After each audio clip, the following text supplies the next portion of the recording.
Forecast first from Color 10 News, certified by Weather Rate for the most accurate forecast in the Ozarks. It was another spring-like day today with those temperatures in the 70s. 73 degrees was our high today in Springfield, 73 in Camdenton. We've got clear skies out there right now, just a few clouds. Springfield looking at temperatures in the 60s, 60 degrees right now. South and east winds at about 10 miles per hour. It's 61 in Branson, 62 in Rolla, and 64 up in Lake Ozark. With winds out of the south, temperatures not going to drop a whole lot. They'll drop into the upper 50s through the overnight hours. We'll have a couple of clouds, but another open window weather kind of night. Tomorrow we get to do it all over again. A couple of clouds, will be mild, will be breezy. We do have rain chances to talk about, plus your Veterans Day forecast and a more seasonal stretch with temperatures back in the 60s. We'll do that in just a few minutes. Color 10 News at 10 starts now. Now, from Ozarks First, you're watching Color 10 News at 10. Folks, the people of this nation have spoken. They've delivered us a clear victory, a convincing victory, a victory for we the people.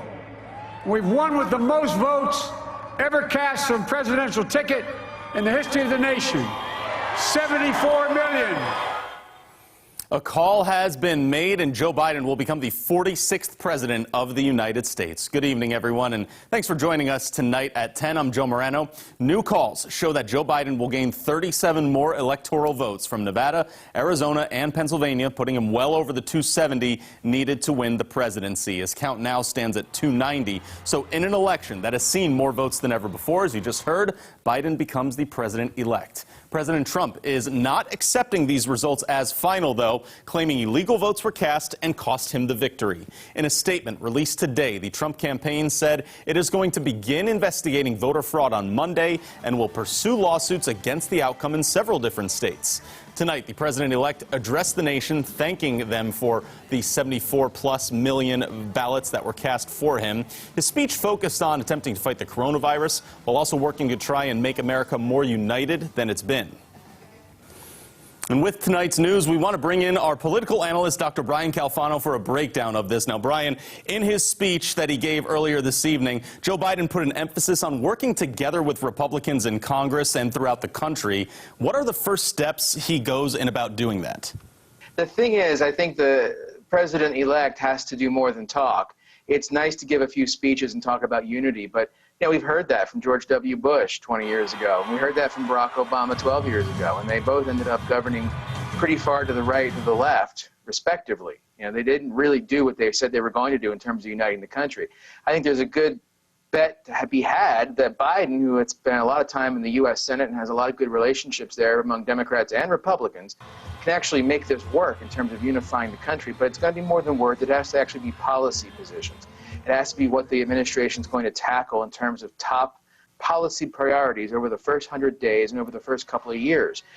On the other side of this ticket, the Trump administration and campaign is expecting some recounts to come in some states, and then said on Monday they're going to start filing several lawsuits with several states. What do we expect coming from those, and what's ahead as soon as next week from the Trump campaign? I think you're going to expect to hear a lot of noise and a lot of discussion about things that went on that people claim shouldn't have gone on, malfeasance and that sort of thing. What's been missing up to this point is any actual evidence. And if there is to be evidence presented in these lawsuits, good. Let's get to the bottom of it. Let's have an investigation and let's correct any vote tallies that have to be corrected. But the chances that this election win for Biden and Harris gets overturned or reversed because there were some ballots that were counted that were found that shouldn't have been counted, or ballots that weren't included in the count at all, and all these sorts of things, I just don't see it happening. The probability is not really on the president's side in this case. Even giving the president the benefit of the doubt that there was some malfeasance in certain instances, and again, there's no evidence of that, but just for argument's sake, you would have to overturn tens of thousands of ballots cast. And we're talking about election professionals, people who go about this work session in and session out, decades of experience. These are counties, municipalities, states that have been counting votes really since the beginning of the country in some cases, with the East Coast states. So the chance that they've done something that has been a complete screw-up in this situation, I think, is pretty nil. But the president feels that he has to go through this process, not only for his supporters, but also, I think, just for his own satisfaction.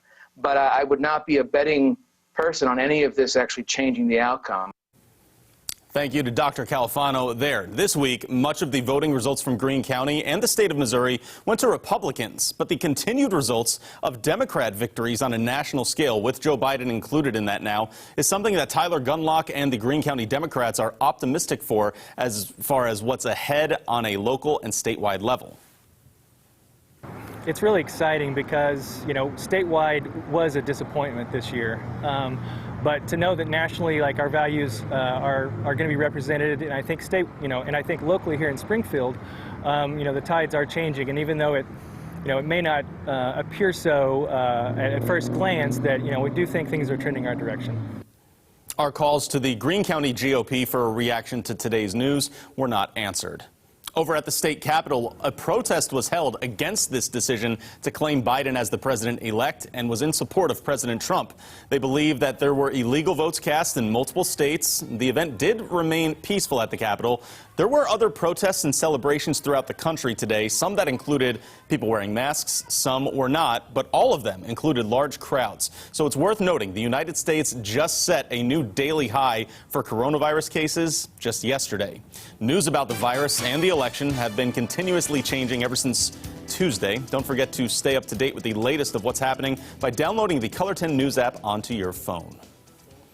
We want to bring you a Color 10 follow-up now. People packed Kickapoo High School's football field this evening, but not for a game, rather for a celebration of life. It's been 6 days since 25-year-old Caleb Slay was shot and killed by DEA agents, and tonight, family and friends gathered to honor his memory. Color 10's David Chasnov went to this vigil, and David, you say it's not like any vigil you've seen before. Yeah, that's right, Joe. Caleb's mother, Tina, started the night off by encouraging everyone to get on the football field and dance. She says that's what Caleb would have wanted. 25-year-old Caleb Slay was shot by agents on Monday after what the DEA is calling a physical altercation. He would want everyone to know he didn't do anything wrong. 6 days later, an entire community gathered to honor his memory, the best way they knew how. For those of you who know Soldier Boy, I expect to see your happy little butts right out here on this field. Even though we're sad, he would say, "Ma, you're embarrassing me. Mom, Mom, Mommy, Mom, stop embarrassing me. I'm okay." The vigil was at Kickapoo High School's football field. Football was his life in high school. Football and wrestling. Tina Slay Richardson says her son was a goofy kid. He was a teddy bear like his dad. He looked big and scary. He wasn't big and scary. He was the kind of person that he would just walk into a room and he would just lighten people's days. Caleb's sister Sierra was close with her brother. When I was younger, he always thought of me as his annoying little sister and he wanted nothing to do with me. But as I got older, he saw that I was actually pretty cool and we did almost everything together. Kalani Tolentino knew him since elementary school. Me and him could have been mad at each other one minute, but if we needed each other, he was always there. He dropped what he had to be there for you. It didn't matter what he was doing. Jordan Bittner met Caleb in high school. He was family. He was at my house, my Thanksgivings. I was at his Thanksgivings. It's so hard. Andrew Bumgarner is Caleb's former college roommate. He was like the most social person I've ever encountered. I think we fed off each other a lot. He learned some stuff from me. I learned a lot from him. And I asked Caleb's mother and sister what they would say to him if they had a chance to say goodbye. Tina said, "I got you, son," and Sierra said, "I'm proud of you and I love you." David Chasnov reporting this evening. Thank you. New at 10, the Laclede County Sheriff's Office is investigating a suspicious death. Officials say a body was found off of Kinfolk Road in Eldridge on Friday. The body hasn't been identified yet, and the autopsy is still actually pending. Investigators are following several possible leads, though. We'll post any new updates online at ozarksfirst.com for you. Also, an overnight car chase led law enforcement officers through 3 different counties. The suspect also stole 3 cars as both he and officers fired gunshots at each other. He's a wanted felon that was approached by police at a gas station at 2 in the morning. He stole a car and drove away while stealing 2 more vehicles during this chase. It ended when he pulled into a driveway in Dallas County and approached cops with a firearm. No officers were injured, and the suspect's identity has not yet been released. Still ahead for you tonight, one Springfield woman gets quite a surprise today. That kind of emotion is really hard to describe. It almost looks like pain and happiness at the same time. Up next, we'll show you the reason for those tears of joy that you see. And also, the big man, Santa Claus, makes his appearance in Springfield. We'll tell you how you can plan a safe visit to see Santa. Color 10 News at 10. We'll be right back.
Here's a story that's positively Ozarks. Carrie, for your love and sacrifice, that in your giving heart and spirit, we want to present this to you. On behalf of R&R Tire Express and Mexican Tire, this is for you. Can I give you a hug? Social distance. No, I'm just kidding. Thank you. A special moment in Springfield today. Breast cancer survivor Carrie Hodges won a Buick Encore from R&R Tire Express. Now, in the past, R&R Tire has focused its car giveaways on mothers, but decided to change things up this year by honoring breast cancer fighters and survivors. Don't lose hope. You know, the Lord is your source and your strength. And focus on the truth and not the circumstances. For you're loved. You're loved. Carrie thought she was actually sitting next to the other finalists in the giveaway, but everyone in the room already knew she was the winner. Even her family was on hand to surprise her there. A 5K, a parade, and fireworks show all happened in Willard today in honor of United States veterans. We have the opportunity to vote. Why we have the opportunity to be free. It's all because of our veterans. If they hadn't fought for that right, we wouldn't be able to do what we're doing. The Heroes 5K and Fun Run kicked off early this morning, followed by the 4th annual Western Greene County Veterans Day Parade. It was David Gleason's first time attending. He says it was a wonderful day to get out and celebrate his brothers and sisters in arms. I spent 20 years in the Navy, and I don't regret a minute of it. During the time frame, it was difficult, yes, but looking back, it was probably the best 20 years I'd spent. So, very proud and very happy I did. Things finished up in Willard with some live music this evening and a fireworks show over at Jackson Street Park. In some more local news for you, Santa Claus made a special stop in the Ozarks. Of course, this comes with a little bit of a different feel due to COVID-19. It was a drive-by visit as Santa stayed in his sleigh for the kids that wanted to see him. We're just super happy to have Santa here and be able to offer that this holiday season. I'm telling you, it is so touching to see the kids interact with Santa, and just, it's magical. It truly makes you feel warm inside and brings that holiday spirit to everybody. Santa's Wonderland experience starts tomorrow at Bass Pro. Now, kids won't be able to sit on Santa's lap this year. Instead, there's actually going to be a plastic shield separating him from his visitors, but you can still plan a contactless visit. You can make reservations right now on Bass Pro's website. And when it comes to weather, Beth, we got to help out Santa. I think he's got to bring shorts for tomorrow, right? I was going to say sunglasses, a T-shirt maybe. Yeah. Leave the Santa suit at home. You're not going to need it because it's going to feel more like spring. We were in the 70s today. We'll be in the 70s tomorrow. That continues into Monday and Tuesday. Then I've got some rain chances and more seasonal 60s. That does return next week. We'll do that right after the break.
And now weather with meteorologist Beth Finello, certified by WeatherRate for the most accurate forecast in the Ozarks.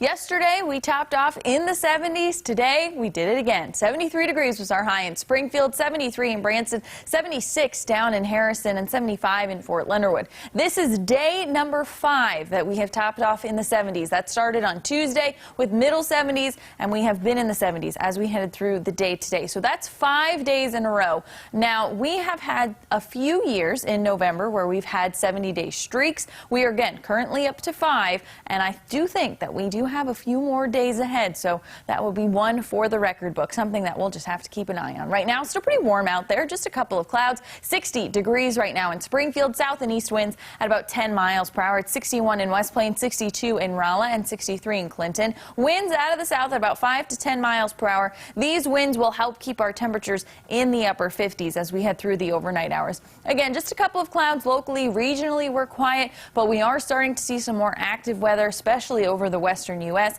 and that active weather will push through the Ozarks as we head through the rest of this week. So let's time all this out for you. Overnight tonight, we'll have upper 50s.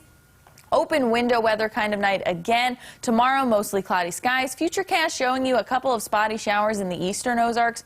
I think if any of those do pop, it'll be very light and scattered in nature. Otherwise, I expect temperatures to be in the 70s once again. Also going to be a mild and breezy day tomorrow. Much like we saw today, wind gusts anywhere between 20 and 25 miles per hour will be possible through the morning hours tomorrow and then through the afternoon hours as well. And I also expect that to continue as we head through the day on Monday. So while we'll still stay mild, we'll have those mostly cloudy skies Sunday and Monday, and that's because our pattern is starting to change, and that's also an indication of some more active weather. In terms of what's going to happen, this cold front's going to come in on Tuesday, much like we have been talking about all week long. It is still on track to move in through the day on Tuesday. We'll have those rain chances for the day on Tuesday. What we won't have is instability or fuel for strong to severe storms. So while I do expect some gusty winds, maybe a brief downpour here and there, I really don't expect severe weather. I think that risk is relatively low.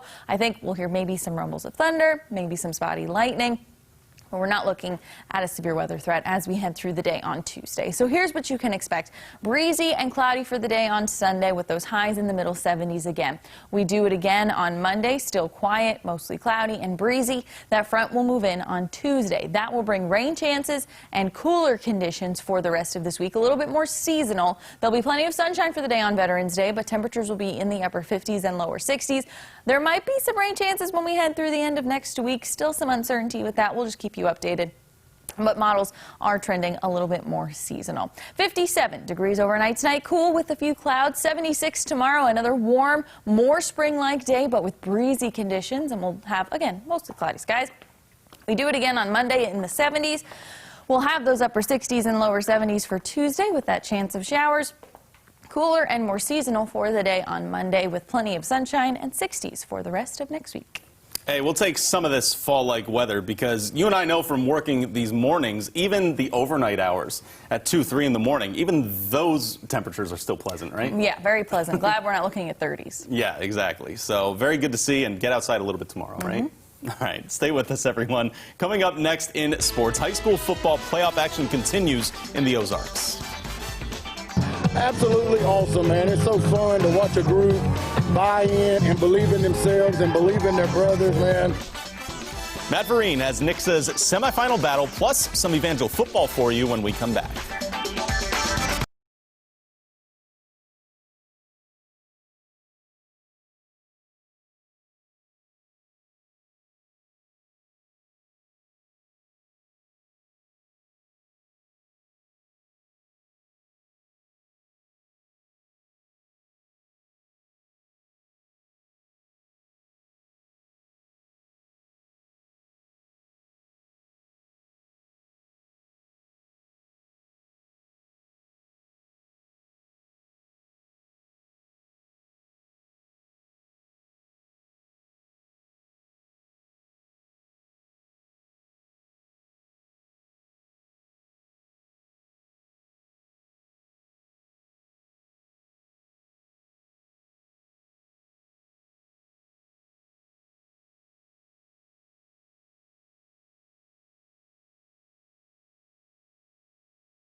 The top story tonight, President-elect Joe Biden has 290 electoral votes and will become the 46th president. On OzarksFirst.com, go to our homepage. This map is still up here. You can look at how each state voted. You can actually also break it down by county, and you can take a look at what votes went where. There are still 3 states, Alaska, North Carolina, and Georgia, that have yet to make official calls. But again, the big story is President-elect Joe Biden and Vice President-elect Kamala Harris will be inaugurated come January 20th. So that's a story that we're going to keep updating over on OzarksFirst.com. Very nice weather on tap tomorrow, right? Don't take it for granted. We've got those 70s. Please enjoy them because they're not going to last very long.